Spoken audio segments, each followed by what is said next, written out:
Olá, eu sou a Priscila Camazano e este é o Como é que é, o programa diário aqui da Folha de São Paulo.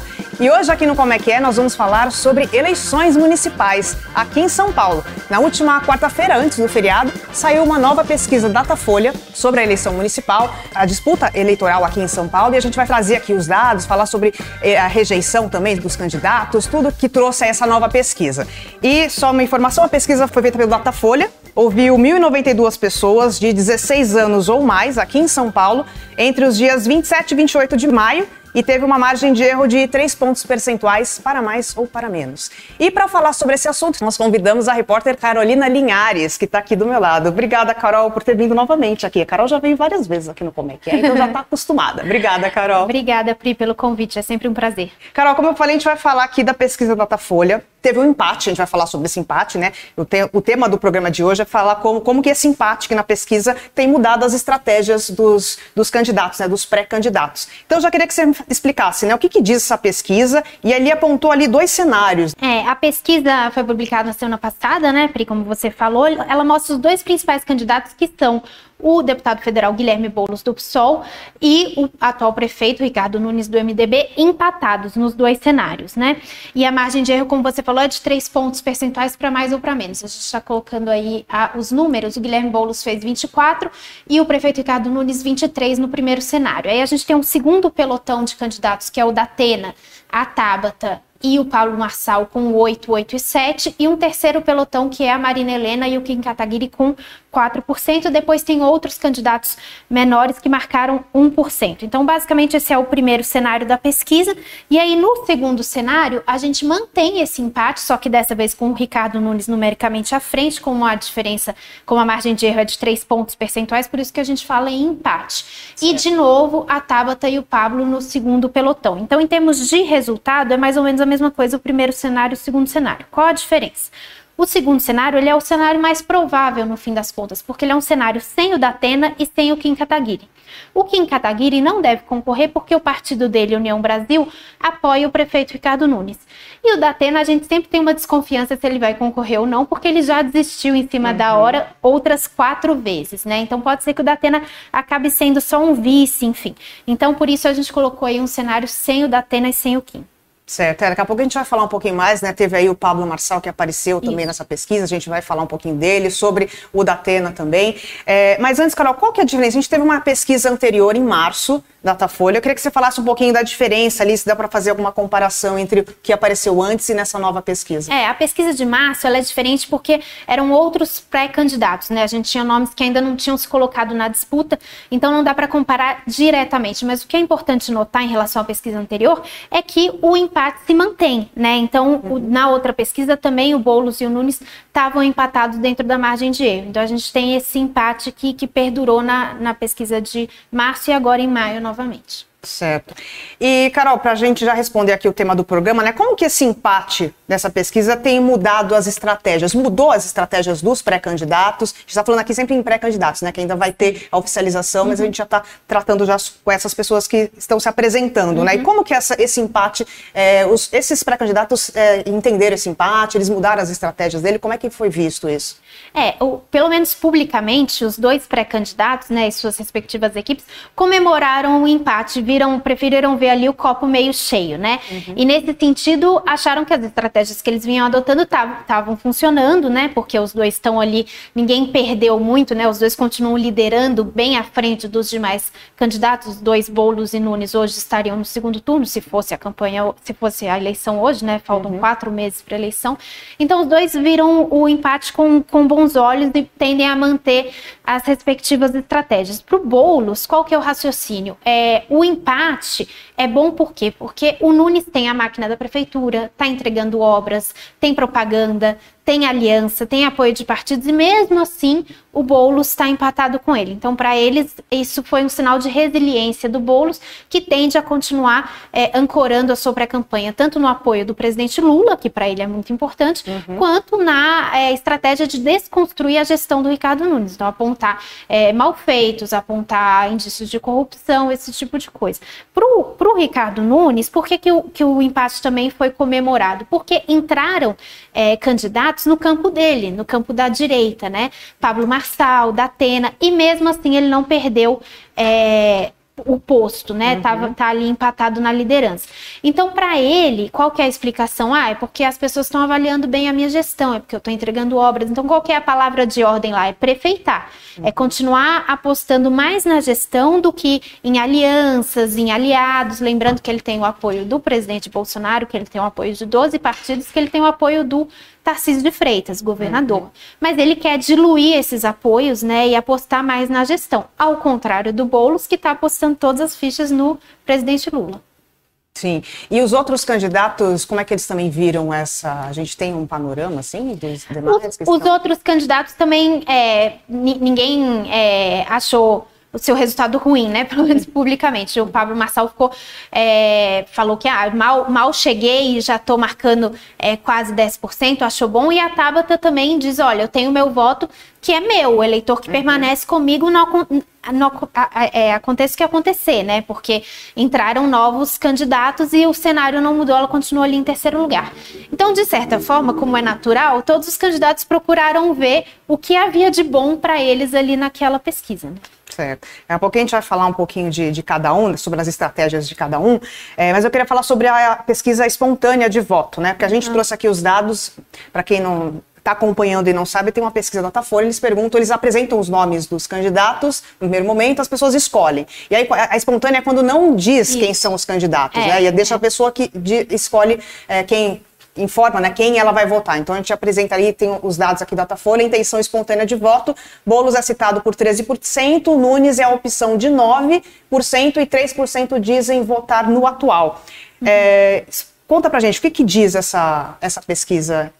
Eu acho que o dado mais importante aí, no caso, são esses 61% que dizem que não sabem, né? Então, assim, a rigor, a gente está num cenário aberto da eleição, né? Porque a gente tem 71% que, como eles não mencionam, assim, qual é o candidato deles, eles mencionam quando você apresenta a lista de candidatos, eles mencionam, é um eleitor que não está tão decidido ainda, né? E, claro que faltam 4 meses ainda para a eleição, então é nesses 4 meses que os candidatos têm para trabalhar isso, né? A campanha mesmo só começa no dia 15 de agosto.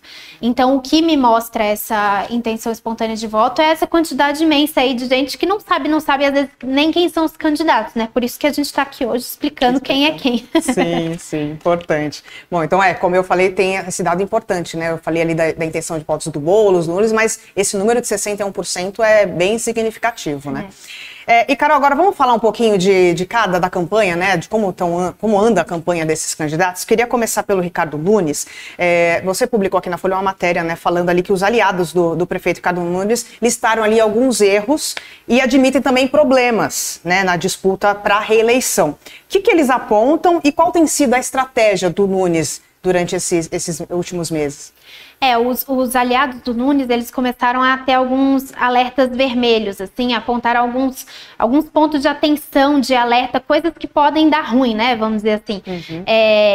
Algum deles vem, assim, a campanha muito com salto alto, com otimismo, um clima de já ganhou, que eles acham que sempre pode ser prejudicial, né, e aí algumas questões que eles têm que prestar atenção. Primeiro, o apoio do Bolsonaro, que é bom e ruim, porque o Bolsonaro também tem uma rejeição importante em São Paulo. Então, enquanto os bolsonaristas, os deputados bolsonaristas fazem pressão para que o Nunes se bolsonarize e dê gestos para essa direita, o MDB e outros aliados falam, não, o Nunes tem que ficar no centro, onde é o lugar dele na política. Então, tem essa pressão, é uma questão para ele lidar. Outra pressão são os 12 partidos que o apoiam. Ao mesmo tempo que isso mostra uma envergadura política, isso são 12 partidos brigando por espaço, brigando por cargo, brigando por escolher o vice, né? Exatamente.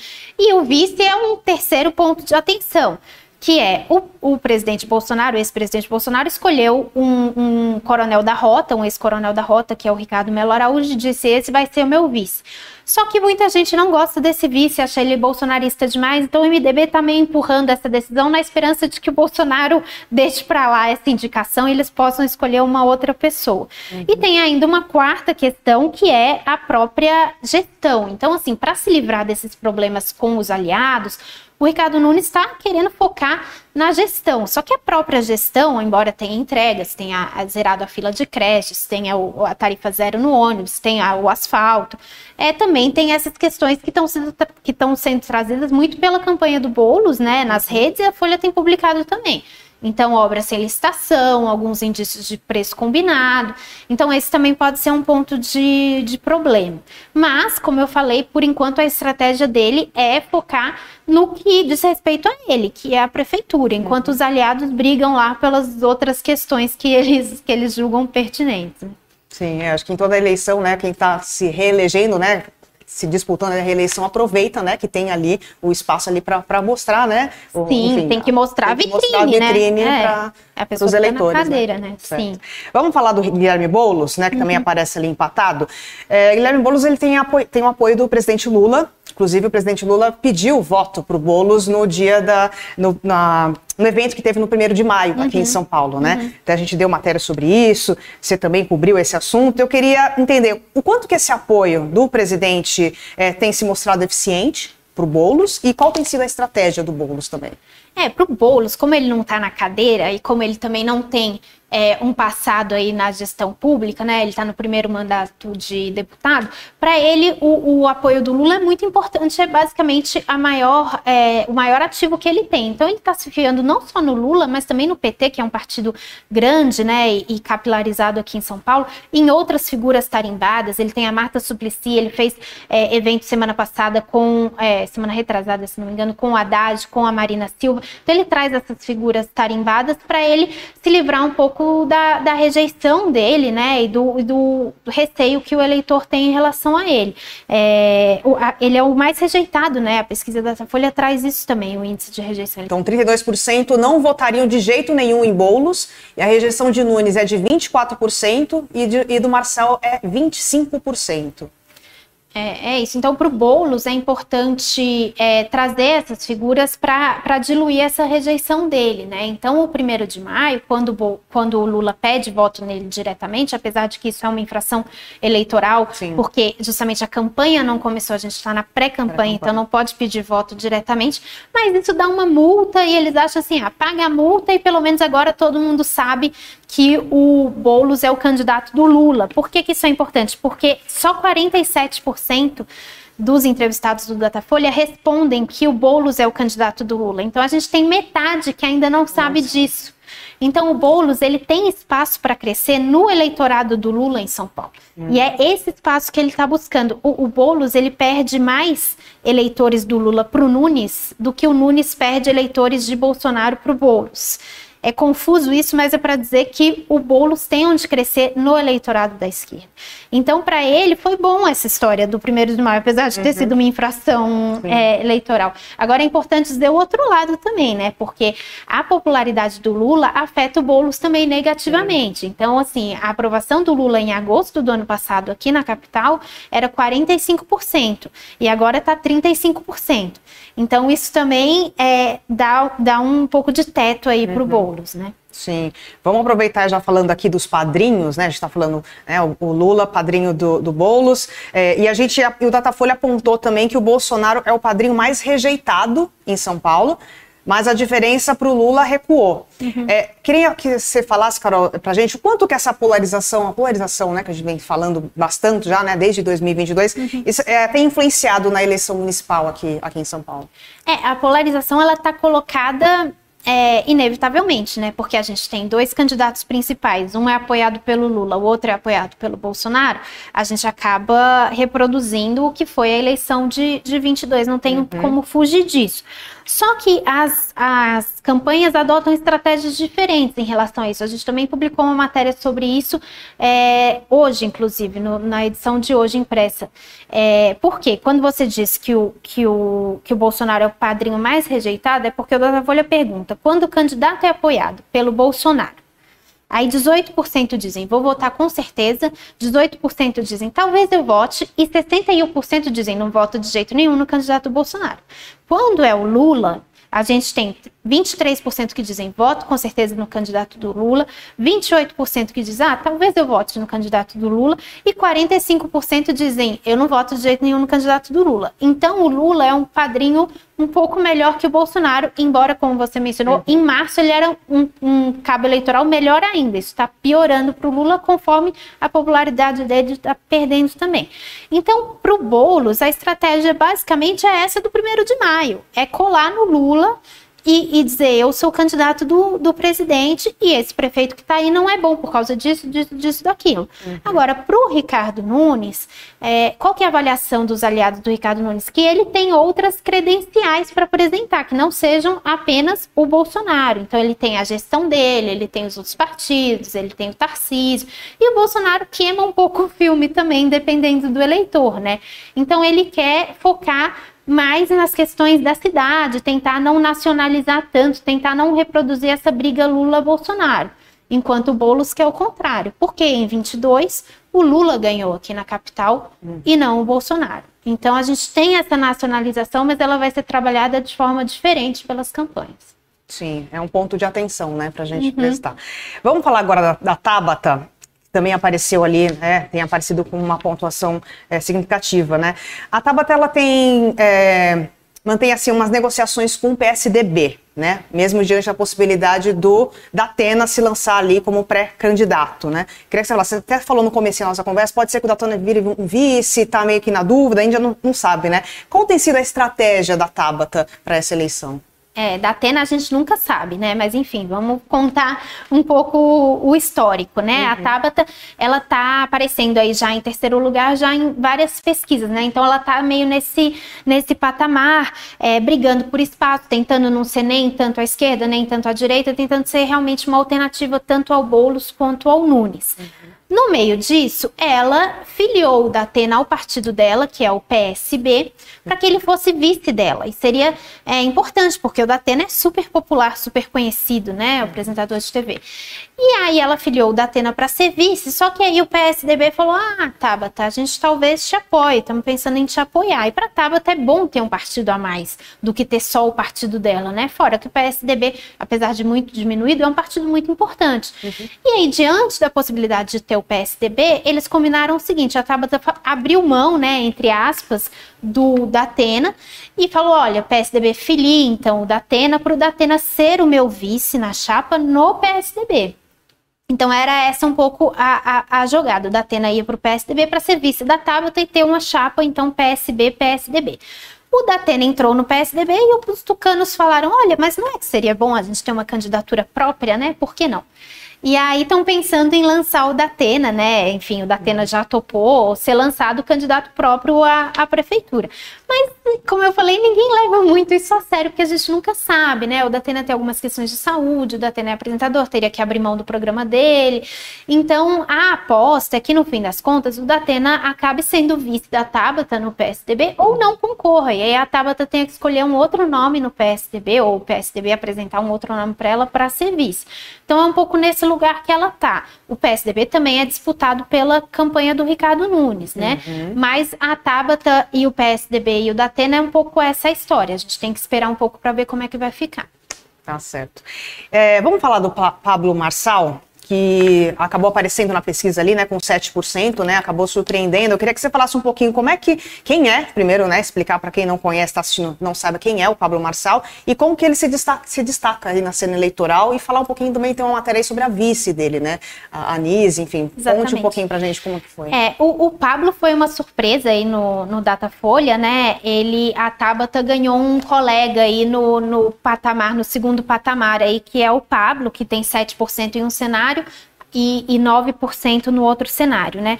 Então ele é um investidor, um empresário, um escritor que é conhecido por ser coach, né? Hoje ele diz que ele é ex-coach, que ele não é mais coach, mas é conhecido por ser coach, e ele dialoga muito com o público conservador, com o público bolsonarista, principalmente com os jovens. Então é dentro desse eleitorado que ele está crescendo. É para você ter uma noção, como você mencionou, quem é que ele convidou para ser vice dele na chapa? A médica bolsonarista negacionista Nise Yamaguchi.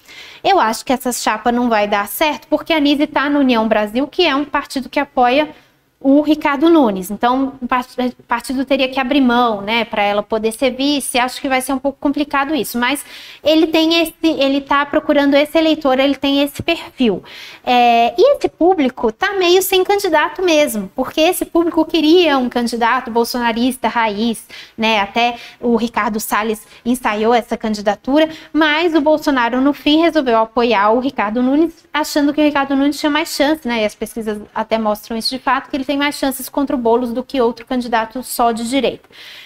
Então, o Pablo Marçal está tentando crescer nesse público, que é um público que não está tão feliz assim com o Ricardo Nunes, que é o candidato que o Bolsonaro apoia, porque meio não tinha outro, né?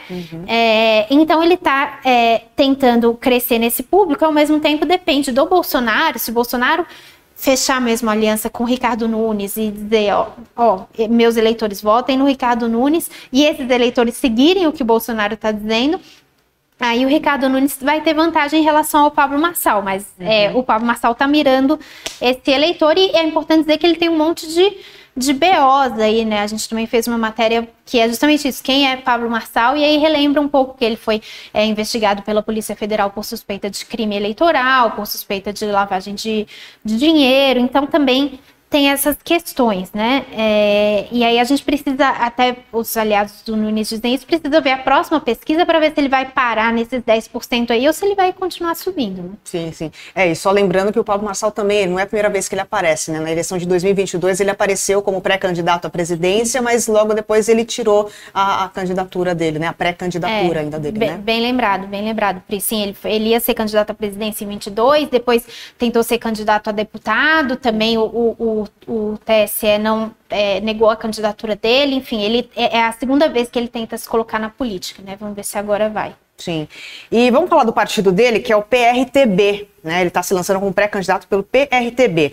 E o partido vive ali uma disputa interna entre as suas alas desde 2021. Lembrando que o ano que morreu o Levi Fidelis. Lembrando que é o partido do Levi Fidelis, né? O conhecido como o pai do Aerotrem, né? O famoso Aerotrem. Sim. Você poderia explicar qual que é esse embate e como que esse embate tem respingado na escolha da pré-candidatura para este ano?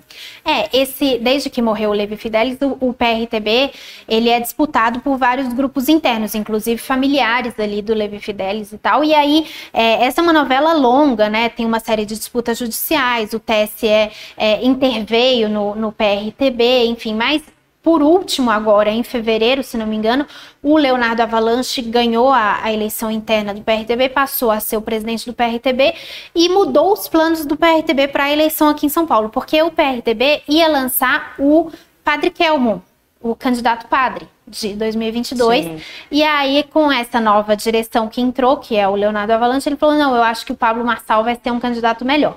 Então, basicamente, assim, né, trocou o candidato padre, que é o padre de festa junina, já conhecido por todos nós, pelo coach da montanha, né, que também é conhecido como coach da montanha. Então, trocou um candidato pelo outro porque trocou a direção do partido. Mas, enfim, por enquanto está o Leonardo Avalanche na direção. Tá certo. Carol, era isso que eu tinha para te perguntar. Acho que a gente conseguiu aqui dar um parâmetro, né? Apresentar os dados da pesquisa da Folha. A gente vai ter outras pesquisas, então convido todo mundo que está acompanhando a continuar acompanhando a cobertura eleitoral aqui na Folha. A Carol vai continuar fazendo as matérias aqui e deixando a gente atualizado sobre essa disputa municipal. Carol, muito obrigada. Seja sempre muito bem-vinda aqui no Como agradeço, Pri. Foi ótimo. Obrigada, viu? Eu que agradeço. E agradeço também a você que nos acompanhou até aqui. Amanhã estaremos de volta. Espero vocês. Até!